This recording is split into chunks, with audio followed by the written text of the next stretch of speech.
Good morning mga kagawiks no kay naamay ni Soroy isda nga si Auntie Titing Mendez mama ni Parigagard nga Mendez ani palit pud ta direkto nga sa kilo nga balig 120 ug ginutad na pud kini daan ug dito ni padugay-dugayon ug ato na ning pasigaon ang ato ang bluetooth dira ug ato pud ning tak-angan dia sa tong limpyo kayo nga kalha astang sinawa ug butang pud na tubig nga isa ka pitsil ug aton takluban kay atong pabukalan ug ani ara atong gipalit nga isda ganiha nga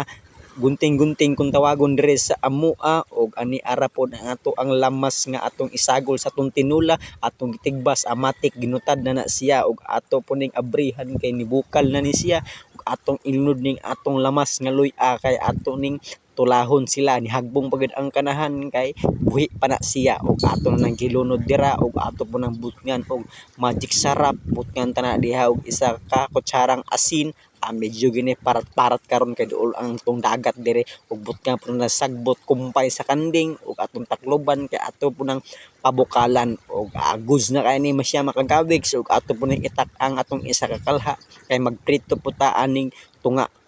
butngan po nato nag-uhil diha kay atong pritohon ning isda nga atong gipalit sa atong silingan nga bag-o pa na nilang nakuha kung tawagon ni sa isda mga kagawik ni siya no kay gunting-gunting or terya-terya bago ni wa ta kabalo unsang isda ani kay wa ta na ani ug ani ara ato ang pinirito gagold-gold na iyang color gapula-pula gayelo-yelo di masabtan ang iyang color ang importante pinirito nga luto na siya ug biara ug andam na ang bahaw o ang sabaw sarog di ka matagbaw sili mga idolo sili aton sili ang rap paganda ba agko ang sili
Sobras mo savings, kuhain mo lang ito, di ata ka sa bisilog.